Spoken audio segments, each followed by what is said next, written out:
The Pittsburgh mayoral debate, presented by WPXI and the Black Political Empowerment Project. Now, here are anchors Lisa Sylvester and David Johnson.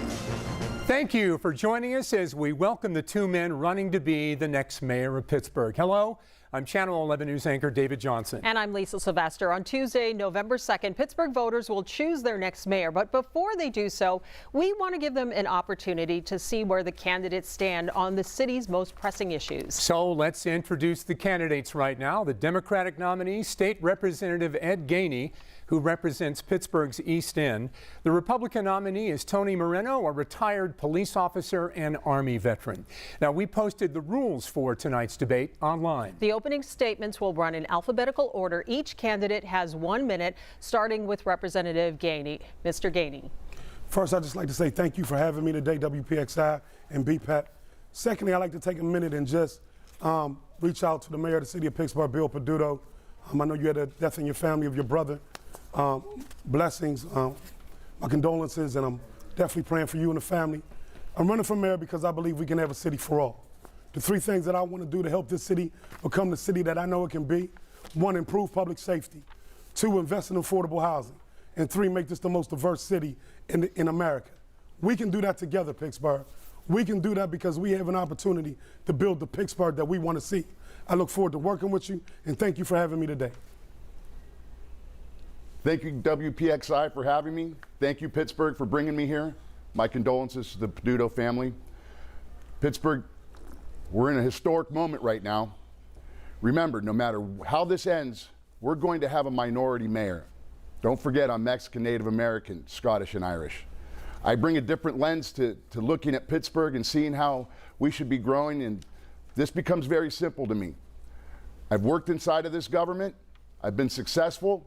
I'm retired, and I'm coming out of retirement to fix the problems that I see in Pittsburgh. It's Mayor 101, public safety and public works. We have to make sure that our police department's accountable and transparent, that we have the best leaders, and we have to make sure that our city's clean, that our city employees are taken care of. We can't mandate anything on them. We have to make sure that they have a fair pension so that it's equal for everybody. And that's what I bring to the city of Pittsburgh, and that's why I'm going to ask you to vote for me, and please just listen to the words that I say and how I represent the city of Pittsburgh. Thank you. All right, gentlemen, thank you. Here are the rules for our question and answer session, our debate. The first question will be answered in alphabetical order. Representative Gainey first, followed by Mr. Moreno. After that, the order will alternate. Candidates, you each have 1 minute for your answers, and there will be rebuttal time once each of you has answered. All right, our first question for Representative Gainey. The treasurer of the African Americans for Good Government was charged with a misdemeanor by Allegheny County Police for failing to document thousands of dollars in contributions. What is your connection to this PAC, and should this be a concern for voters? No, it shouldn't. In my connection, I don't have anything to do with the books. I've never been under investigation. I understand that the PAC was trying to get African American voters to go to the poll and vote, but in regards to their books, I don't have anything to do with that. Mr. Moreno, your concerns about this? Yeah, well, I took the Allegheny County Police Department, and I took the DA's office to court on Monday, and we proved that there is an ongoing investigation. Mr. Gainey's campaign is under investigation. His name is in the arrest affidavit. Moses Nelson's name is identified in the arrest affidavit. So when we went to court, we proved that there is an active investigation going on into that. Or I would have a search warrant in my hand telling you where all the information was. That PAC was made for Mr. Gainey by Bill Peduto. Mr. Gainey's taken money from that PAC. It funds his campaign. Moses Nelson has disappeared. Moses Nelson is either in witness protection or he's under indictment. Mr. Gainey will not talk about Mr. Moses Nelson. I believe that Mr. Gainey hasn't been interviewed for this because he's the target. So we have to be transparent. Everybody has to know what's going on with this investigation. There's hundreds of thousands of dollars in cash that's missing, and we need to know what's going on with that. We got to make sure that whoever's winning this race is going to be there after the first of the year. All right, we want to give Representative Gainey a chance to respond to that. Rebuttal time. I've never been under investigation. I have nothing to do with the PAC. That's the bottom line. That's the reality. That's the truth. All right, turning to our next question, we're going to start with Mr. Moreno. Pittsburgh police used a taser on a homeless African-American man, Jim Rogers, who took a bicycle off of a porch in Bloomfield, but then returned it, and he died the next day at the hospital. Would you change the way officers interact with people, including having a separate department or a unit to address people who might be having some kind of a mental health issue? Absolutely. I'm the subject matter expert here. I used to train de-escalation in our mental health training in the crisis intervention course. This was a leadership failure from top to bottom. Policies were not followed. Other policies that are illegal were utilized. We train under forced tasing, and what you saw there was just a breakdown in training and leadership. People are going to have to be held responsible for this man's death. It's a horrible tragedy. The officer, who Mr. Gainey has a relationship, was fired from the police academy for having a warrant for his arrest that somehow they missed during the background check. They found it through the gun check. He was able to walk away, never arrested. He came back, put back in the police academy, and then failed. And he was allowed to test again until he finally passed. Then he utilizes policy in tasing that's just not appropriate. There's a lot there. The city's really going to have to answer for this. And there's a lot of people that should be held accountable from the leadership all the way through what happened that night. Representative Gainey? First, my prayers go out to Mr. Rogers' family. It's a tragedy, and you know we do need to change policy. And this is why you heard me talk about why we need to use our social workers. We need to have them out on calls, particularly when we're dealing with mental health. This is their ministry. They know how to de-escalate these certain situations, and to have them on call, to have them there to be able to de-escalate some things, that helps to save lives. And that's why you heard throughout this campaign me talk about the need to have social workers available so that they can go out on calls, de-escalate situations, and make sure that everybody is going home alive. This situation should have never happened. My prayers are with the family. All right, for the next question, did you want to say something, Mr. Moreno? Go yes. ahead. Real quickly. We're seeing the perfect example of defunding the police right now. They took $11 million out of the police training budget and put it towards group violence intervention and the social worker program. We have that program right now. We have it available. They don't utilize it. The leadership doesn't press for that. So it's a failure in leadership. We have that training available to us and they don't use it. Real quickly, Representative Gainey, he just used the term defund the police. Are you in favor of defunding the police? No, I'm not. And here's the reality of that. This has nothing to do with defund the police. What this has to do about is how we save lives, how we utilize people who have expertise in this subject matter. And there's no question that our social workers, they deal with this every single day. To incorporate them on how we save lives and how we build a better city, that's what it's about. It's about how we utilize every instrument that we have in the toolkit to help build a city where people are safe. And there's nothing wrong with utilizing our social workers to de-escalate situations. All right, for the next question, we're going to start with Representative Gainey. We've recently reported on problems with living conditions at public housing communities like Northview Heights. Is the Pittsburgh Housing Authority doing enough for safe conditions there at public housing? Do you think changes need to be made? Well, I'm not going to talk about personnel issues. I'm not going to do that. But there are some things that have to be changed. Nobody should live with mold in their homes. No one should live with their ceiling falling in. No one should live with their commode not working. That is a public safety, public health disaster. And things need to be changed in regards on how inspections are done. Things need to be changed in terms of how units are looked at. And we need to go in there with a fine-tooth comb and be able to look at how we can make the necessary changes to make sure that this never happens again. This is a failure, and we need to improve that. Mr. Moreno. I just want to make sure everybody's clear here. Mr. Gainey supported taking $11 million from our training budget. That would remove the ability for us to have training for mental health. He supported that. So the housing authority, that person needs to be removed. I know that they've been asking for help for years. This is the problem we have with career politicians. They don't make decisions and they don't act on them. They don't identify problems. We have to go in and remove those people that are responsible for that particular incident. Those folks should not have to live in squalor like they're in a third world country. It's terrible. they have to go in and start really reevaluating those leaders and who put them in those positions and hold them accountable. There's people that work in those areas that are professionals, they're subject matter experts. They could be brought in, have the community vet them, and then they could be made available to really get the job done. We got to stop talking about things. I know Northview Heights has been talking about them for years and begging for help. So that's what I bring to the table here. I'll go in. I have no political bends either way. Just get the job done. All right, our next question goes to Mr. Moreno first. Pittsburgh has been named one of the most livable cities in the United States. We've often heard this phrase, but many of our residents feel like they are being left behind. So how would you make this city the most livable for all of its citizens? Mr. Moreno. Well, it's 90 equals 1. 90 neighborhoods make one great Pittsburgh. What we have, what drives that problem is we have a policy that just an umbrella over the whole city. Instead, we need to start focusing on the individual neighborhoods. I'm going to create a neighborhoods department where we can do exactly that. Every neighbor has its own issues. Point Breeze has issues. I know everybody complains that Point Breeze gets better treatment, but they have problems that they need addressed. Knoxville has issues.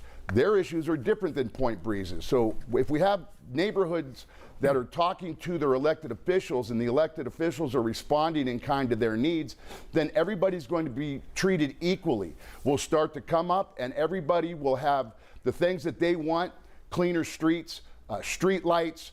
If they want bike lanes in their neighborhood, they can have bike lanes in their neighborhood. If they want turnouts, they can have turnouts. But for those neighborhoods that don't want them, we shouldn't force them upon them. And that's where I come in and I say, hey, I'm going to listen to your individual needs, give you the resources that you need to cure your own problems. Representative Gainey. Yeah, we want everybody to feel included, working class families. We know that a lot of these neighborhoods feel that they were left behind, and many feel that they were displaced. We want to change that, and here's how. One, we want to focus on public safety. We want to make sure that our lots and our abandoned buildings are taken care of. When our kids go to school, they should be able to walk through clean streets so their mind is focused on learning. Two, we need to invest in affordable housing. That's why you heard me talk about inclusionary zoning and passing that to ensure that affordability is embedded in housing projects when they come across. Thirdly, is we need to diversify the contracts to have diversity amongst us, meaning that we need to break down the procurement package. And workforce development programs, when we put people in a workforce development program, they should go to work that Monday. So they're not getting an award for going through the program, but they're getting a reward because they went through the program and have a job. That's how you bring back people to the city, and that's how you make a city for all. All right, the next question is for Representative Gainey first, and it's about gun violence. Now, whether it's young men killing each other, innocent people getting caught in the crossfire, or maybe a lone gunman, we know all too well, terrorizing a morning worship service in a synagogue, we can all agree there's too much gun violence. What, if anything, can be done? What laws need to be changed? Basically, you know, we report on this every day, and it seems like we just shrug our shoulders and say, oh, well, what can be done? Representative Gainey, can something be done to reduce gun violence? First, let's, to my Jewish brothers and sisters, we pray for you this week. I know this was a very challenging week. I can understand that. You know, my family's been impacted by gun violence. What I've told people before is 14, 15, and 16-year-old kids are now waking up with murder on their mind. When I was 14 and 15, I played football, basketball, hide and go seek. I didn't have murder on my mind. And what I'm asking universities, nonprofits, foundations, is that we need a public health plan to address how we eradicate violence. Because right now our kids should not have that on their mind, and we have to do something about gun violence. A lot of the laws at the state level have not changed, but we need a public health plan to talk about how we eradicate violence. That's what we need. And Mr. Moreno, you come to this as a police officer. What are your thoughts on reducing gun violence? Well, I'm, again, the subject matter expert here. I have no politics. You can't police politically or else everybody doesn't get treated the same. Mr. Gainey is saying that we have to demilitarize our police department. The only thing that's close to being militarized in our police department is its command structure. We have a SWAT team that's very active, and if it wasn't for the SWAT team, we wouldn't have been able to stop the man who killed all of our Jewish residents. We have to protect them. They're our most at risk. That SWAT team went in and they took bullets for people so they could save lives. We need to champion them. We don't need to defund them. We need to make sure that they have that training. When it comes to violence on the street, we need to enforce the laws. We need to bring those cases to court, and we need to hold our district attorney accountable.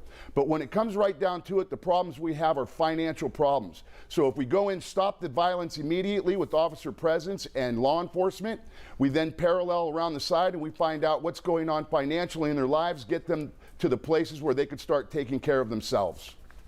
Representative Gainey, did you have a rebuttal? We're not going to stop violence immediately. It's not going to happen. We need a plan to talk about what we do to deal with violence. This is not something that you can come and wave a magic wand and it's going to disappear. We know that. The people that's been impacted by gun violence, you understand where I'm coming from. We need a public health plan to address how we deal with a lot of the issues concerning violence in our children today, and use that plan as a way of a blueprint to determine what we can do to eradicate it. It didn't come here overnight. It's not going to leave overnight, but we as a city can work together because we have to be able to save our children. All right, He can't stop violence immediately. I will. I promise you, I will go in and I will make that one of the first priorities, is to immediately stop this violence right now so we can save our lives, so we can then move into the programs of getting social workers, getting help to these families that are struggling financially. I will do that, Pittsburgh. I know how. Mr. Gainey has no idea. He's got to have advisors tell him how to get in and utilize his police force. I know exactly where to go to do it, and I will take care of it. All right, we're going to give Representative Gainey a quick 10 seconds to respond to those comments that Mr. Moreno just made directly about you. The reality is, if it was that simple, it would have been solved already. This is a real life situation, and we will deal with it. All right, now on to another really pressing issue, and that is the COVID-19 pandemic for our next question. And we go to Mr. Moreno first. Do you believe in mask and or vaccine mandates for city employees? In other words, are we doing enough at all levels in the city of Pittsburgh to keep our residents and city employees safe from COVID? And what changes would you make? First, I don't believe in mandates. This is the United States of America. We have choices. I believe that the smart choice would be to get a vaccine if you haven't had COVID. I believe the city should really be going out and making sure that these vaccines are made available at the workplace for every city employee. They should have somebody there with all the information. All of the information should be made available, to include if you've already had COVID, what are your chances of getting it again? How does the shot give you a booster? Both shots should be available so people can have a choice. The mask information should be made available, how it affects your children. I believe we really have to take care of the city of Pittsburgh. We have to take care of our employees. If we have to have our police officers wear a mask when they encounter individuals or they go into a business, then they should respect that. But we can't mandate everything. We can't have somebody in fear of their job and how they take care of their livelihood and their families and feed their children and wonder if they're going to get fired. It's just not fair. Everybody should get vaccinated. It saves lives. We should wear a mask. We need to wear masks. It saves lives. We will look at it from a public health perspective, listen to the public health experts in January and make a determination on the mandate. But I am encouraging everybody out here to get vaccinated, to wear a mask. It helps all of us. That's how we work together to eliminate this COVID-19. It's going to take a team effort, all of us coming together to do what's right. We don't want nobody else to pass away from COVID. To the officers that lost their life, God bless the family. We have to work together to ensure that we're doing everything possible to keep our citizens safe, keep our employees safe, and in January, we will look at the health, we will look at the science of the health, and we'll make a determination on that. But I'm encouraging everybody, please get vaccinated and wear a mask. Real quickly, Representative Gainey, then you as well, Mr. Moreno. Are you saying no mandates right now? You're not in favor of any mandates at this time, maybe later? Is that Not right now. We will look at the data in January and make a determination on what we should do. Okay, quickly, Mr. Moreno. I'm just wondering what changed from the last time we were together. He was asked that same question. We both were. He said he was in favor of mandates, but that he was not in favor of firing anybody. So that's a mixed message. I'm standing here, and I always have had this. I am not in favor of mandates at all, nor will I ever be. Representative Gainey? There's no mix-up. I said the same thing at the last debate. We will take a look in January and make that determination. I'm qualified to speak for myself. Anybody can go back and look at it. We will look at, when January comes, we will look at what the science says, and we will make a decision. All right, well, sticking with COVID now, also starting with Representative Gainey, we have a question about COVID relief money, starting with you, sir. Whether it's relief for small businesses to help with rent payments or money that goes to the city, a lot of people are saying it doesn't seem like the money is going where it needs to be. There's all this money, not necessarily that much relief from it. Do we need more transparency, and how should this money be spent? Absolutely, we need more transparency. I know the money's already been appropriated, but the reality is we need more transparency because we needed to be in favor of making sure that the moratorium stayed in place, and we needed to be able to have some of those funds to be able to deal with some of the offsets that landlords would face. That's number one. Number two, with food insecurity, we know that's a problem, and we should have invested some more of that money into food insecurity. And then thirdly, we should have been more transparent. We should have had more of the public talk about what we should do with the money. Because at the end of the day, it was a great opportunity for us to engage the public to see how they felt about it. And under my administration, that is something we'll do. All right, Mr. Moreno. Well, if we want to talk about transparency, all you have to do is ask him directly the question, why didn't you allocate the money differently? Because all this money is coming down through the URA. Mr. Gainey is on the URA board. He's part of the decision-making process. While we were discussing with council how they were going to spend the money, I started going back through the city in their press releases. There were $278 million in grant money provided to the city from January of 2020 through July of this year. At the same time, we have $335 million coming through COVID relief money. When you do those overlays, that's $613 million that comes through the URA's hands that should be put to use right now in the city, and it's not. I've asked the question, where's the money at? And they don't have an answer. So just ask him, he's on the board, why didn't they do that ahead of time? The money's there, it's not getting into the hands of the communities. That's why we need My Neighborhoods Department program. Representative Gainey, quick response to that. The money was allocated at the city. The URA did get some of that money. You would have to talk to URA staff and executive director to get those answers. All right, moving on. Our next question goes to Mr. Moreno. This one is about climate change. As you know, Mayor Peduto has made addressing climate change a priority, a signature issue for him. He fully supports the Paris Accords and believes that we should do everything that we can to make Pittsburgh a green city. If elected as mayor, will you continue in this effort? Should we be doing even more, and if so, what? Absolutely. I want to make sure that our city's clean, that our air is clean, that our water's clean, but they've been a complete failure from top to bottom. When he took over, we were the 13th worst city for air quality. I believe now we're the 7th. We're going backwards. We're not doing the right thing. We talk about it. We force bureaucracy upon our small business in the area of being green. You know, if you look around, we have trees all around us, yet they make a property owner that wants to build a business plant a tree. It just, what they do is they strangle business. Bike Pittsburgh and Domi are together in their bike lanes that destroy business, that's destroying parking, these lane cutouts. All of these measures are for traffic calming. Well, they're made to disincentivize the motor vehicle in the city of Pittsburgh, and it's destructive. For the environment, if we could look and see who's doing the polluting and attack them and make sure that they have their energy clean, we all are better off for it. So we have to stop strangling our business, stop putting requirements on people, and really go after where the problem is and get that straight. All right, Representative Gainey. Climate change is real. And so, yes, I do support the initiative that Mayor Peduto put forward, absolutely. And where we can accelerate some things, we will. You heard me talk about doing the lead ordinance. We're talking about it now. We need to have that in place so that we can make sure that when we bringing down properties, that we're not putting it into the soil and contaminating the soil. That's number one. Number two, we have to work with the Allegheny County Health Department to determine how we improve our air quality by allowing people to know that we can't continue to pollute this air. It's wrong. And we need a transition plan to where we're moving in to more green, clean jobs. Water. If we can accelerate the lead lines, we need to do that to ensure that our water is good. There's several things that we can do to ensure that we're addressing climate change. And I'm willing to work with the environmental community, their groups, to ensure that we're working together to be able to get some of that low-hanging fruit and continue to execute in a way that makes our city clean and makes it more welcoming because our quality air has improved. All right, it appears this half hour has been going by very quickly. Time now for closing statements. Each candidate will get 1 minute. And we will go in reverse alphabetical order, which means we will hear from Mr. Moreno first. Mr. Moreno. Thank you for putting me here, Pittsburgh. You know, this is no longer a political action. This is a people action. Ran on the Democrat side. We saw what happened there. We made history, Pittsburgh. We did this together. We took out the incumbent.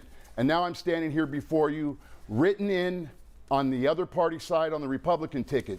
But what I've learned is both parties are detrimental to Pittsburgh. We need to focus on Pittsburgh as a community. 90 neighborhoods make one great Pittsburgh. We know what happens right now with career politicians.